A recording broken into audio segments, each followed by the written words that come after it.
Hello, welcome to this your channel independent Eurofan, that's me. Portugal is still living a nice phase at the contest, with very unique and typical proposals which conquer the audience, being loyal to the culture. Another proof of that was the proposal presented by Mimicat in last year's contest, in which despite having a flawless performance, maybe it was not truly appreciated enough that she ranked in the 23rd place, which deserved much more in my opinion. Even so, the Lusitanian country moves forward, aiming to keep consolidating their career and soon achieve a second victory. For this, we will see that the next artist will have the chance of waving the Portuguese colors on the main stage of Malmo. Let's go!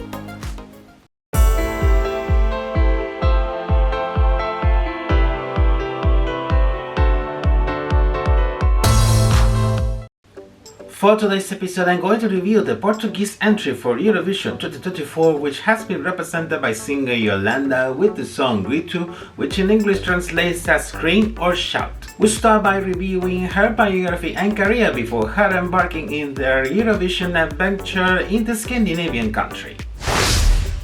Iolanda Costa, mostly well known by her name, is a Portuguese singer and songwriter in the genres of the fado, pop and R&B, coming from the coastal city of Figueira da Foz, located in central Portugal. But then later she will move with her family to the city of Pombal, very close to her hometown. She gets quite interested in music since very early age, and then her parents will decide to enroll her since she was a kid in a musical school and then later in a conservatory.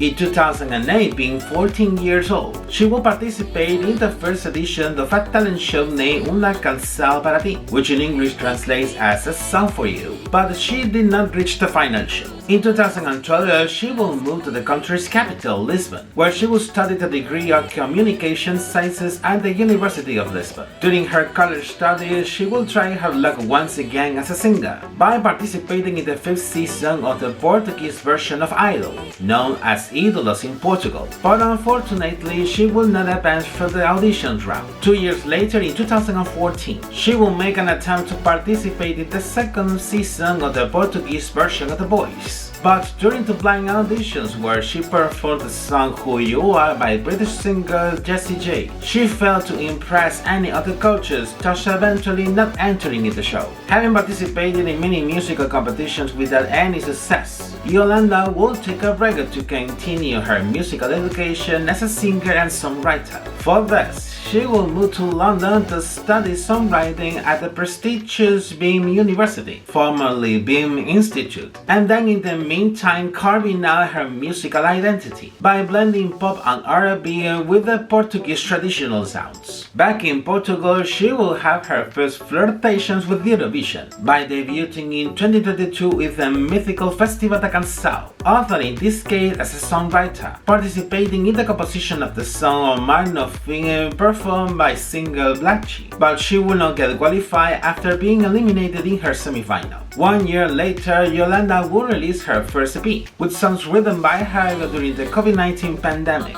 with a musical style that combines the legacy of the Portuguese traditional music with the most modern musical genres. After that very first experience at Festival da Canção, she will eventually decide to take part once again in the Portuguese national final, but this time with a song written and performed by herself. Let's see how she gets the opportunity to live by first-hand the Eurovision experience. Following the habit, the Portuguese public broadcaster will organize another more edition of their Festival da Canção, arriving to its 58th edition, which serves as the national final that will select the Portuguese representative that will travel this time to Sweden. And this is very remarkable, because Portugal has not had attended an edition of the contest in Swedish lands since more than 3 decades after competing precisely in Malmo in 1992. We have to remind that in Stockholm 2000 they could not attend because of the relegation system implemented by then,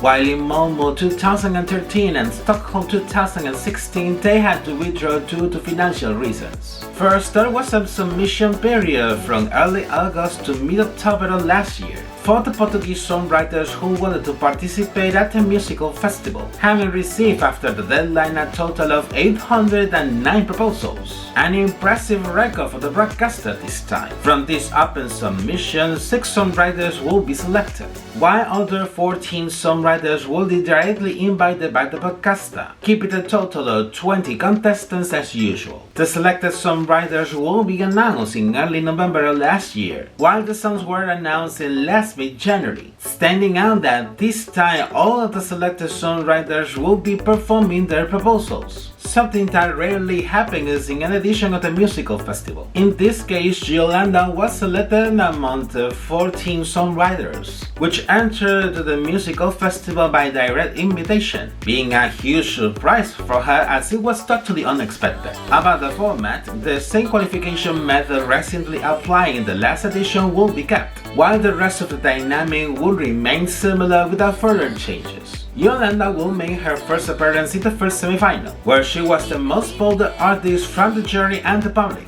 qualifying straight to the final show. Thereafter, in that final show aired in mid-March as usual, the voting results revealed that she was the absolute favorite for the jury, while she was the second most voted artist for the public, earning the points needed to get the victory in the musical festival, so much so that she did not believe it at first, taking into account her previous experiences in other musical competitions, and how surreal it would have been for her in that moment. But this time it was definitely true that she does not only won the musical festival, but also got the right of representing Portugal on the main stage of MOME.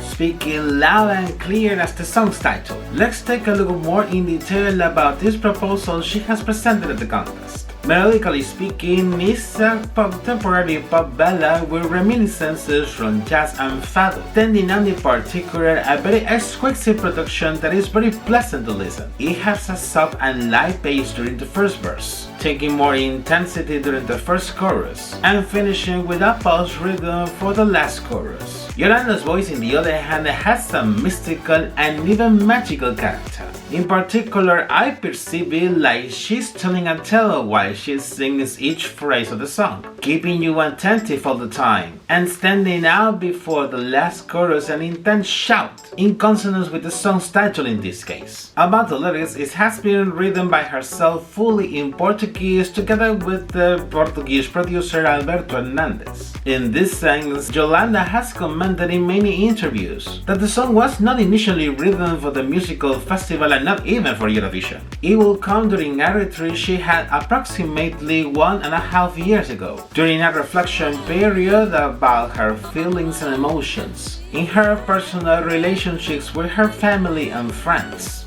feeling lost somehow in her life purpose as a person and as a musical artist, doubting often if that musical flame that she has since Abago was still burning inside of her. In the other hand, she has thought initially for the song to take a part in her upcoming debut studio album, but after being contacted to participate at Festival da Canção, she decided to come plans early, at least for this song, and prepare it properly for the musical festival. About the context behind the lyrics, it talks about taking an overcoming position to take over the obstacles and difficulties in life, releasing the wounds suffering in the past, where in this case the shout is not a help request, but instead a self-defense statement. Reading the lyrics in detail, previously translated of course, there are noticeable those feelings of both confusion and willingness, emphasizing precisely during the chorus that flame that it still burns inside of her. The message is very particular and quite personal for her, with which an attention call is made for our own mental health, in situations where we can feel reflected ourselves. One way or another, we all have our phases of confusion and darkness in our lives, tending out how important it is to work both in our own resilient capabilities and by get surrounded by the people that really loves and cares about us, because this will be crucial to keep that light inside of us, to eventually achieve clarity in the peak of our lives.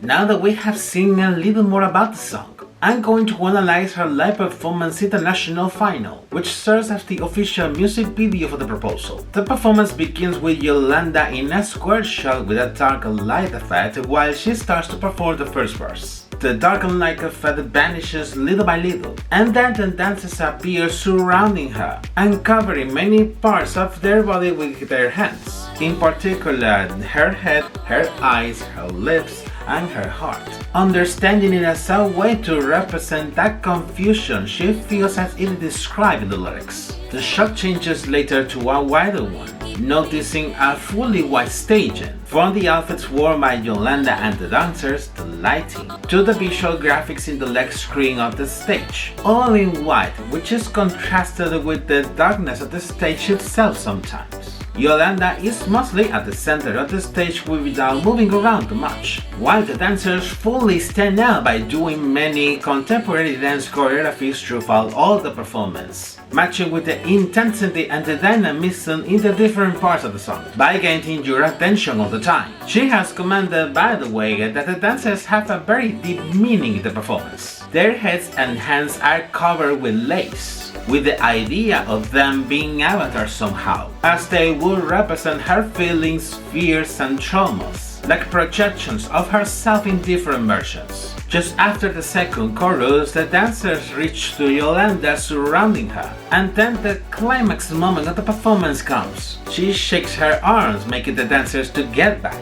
until she gives a heartbreaking shout, making the dancers to disappear from her. It symbolizes just a moment in when she decides to let go all those feelings, fears, and traumas, to open the way for a new version of herself. With the last chorus, the shot is squared again, which gets progressively to a close-up of her, then finishing the performance. After her victory in the musical festival, she also performed her entry in Song of the Eurovision pre-parties of the season as part of the promotion prior to the contest. In this case, she was not joined by her backing dancers, doing more intimate performances, although even so with a quite flawless vocal performance. For the staging in Malmö, Iolanda has already revealed in many interviews that it will be basically the same one she has done during her participation at Festival de Canção, making slight adaptations in this case, according to the size of the stage that was much bigger, and taking advantage of the additional elements to boost her proposal much more. Watching her live performance in the first semi-final, it was evidencing by first hand that the staging was technically the same, with slight variations in some of the choreographies, but the rest went out without further changes, doing an absolutely flawless vocal performance, which will grant her the qualification to the grand final. By the way, during the grand final, she also had two very particular details. She will use in her nails a design with the pattern of the traditional Palestine keffiyeh as a demonstration to her support to Palestine due to the warfare still done by Israel in the Gaza Strip, and stating at the end of the performance the phrase "peace will prevail." These details that could look inoffensive were initially seen as a political statement by the EBU, having replaced in a first moment her grand final performance for the one from the first semi-final in the Eurovision's official YouTube channel. This raised harsh criticism from the Portuguese public broadcaster, seeing it like a subtle censorship, then filing a complaint for the issue, even in the fact that it was finally uploaded her grand final performance 1 hour after the contest has finished. About the voting results, she was initially well appreciated by the jury, by provisionally ranking in the 7th place. However, after revealing the few points she received from the televote, she will descend 3 spots to finally settle in the 10th place. Making a summary of all the comments, the Portuguese entry for this year is a work of art. I do especially like the fact that they kept that unique and distinctive character of the Portuguese entries, blending tradition with modern. I also had to confess that this proposal initially had gone unnoticed to me, by only having heard the song. But in the moment I saw her first live performance, it got my attention pretty much more, to the point of thinking, hey, There's something quite interesting here that has a huge potential. From here I look more into the song and its meaning, discovering how magnificent and well prepared has been developed this proposal. After her participation in the contest, with which she achieved a fantastic result for the Lusitanian country, she will be more focused for sure on preparing the songs that will be part of her debut studio album, which she will release at the end of this year or early next year. Also being included as well the song with which she has participated at the contest. It is also good to be said that this Eurovision adventure has been a bond for her, and also a recognition to her persistence and perseverance. And it is because despite having tried many times in the past to get known as a singer, being rejected in all those times, she did not give up. She moved forward and she kept improving day by day. She attended Festival de Cansao, being extremely careful with expectations, obviously due to her previous background. And the fact of winning it has confirmed her that she was given the right steps, that she was finally consolidating as a musical artist. And Eurovision was definitely her peak moment, by qualifying to the grand final and achieving a 10th place that could be felt like a victory for her. And the truth is that I am very happy for her, for all that evolution process she had got to get where is she right now. It is also known that she will be quite busy giving concerts by all over Portugal, with many days already sold out. And who knows, especially when she officially releases her debut studio album, if she also embarks in a tour by many European countries. And you? What do you think about the Portuguese entry for this year? Come on and leave your comments down below so we can follow up the discussion. And this is it for today's episode. Don't forget to like this video if it was of your taste, then it could be reached to more people. Subscribe to my channel, enable notifications by the bell to be aware of the upcoming reviews, and follow me through my social media. Take care and see you in the next episode. Bye bye.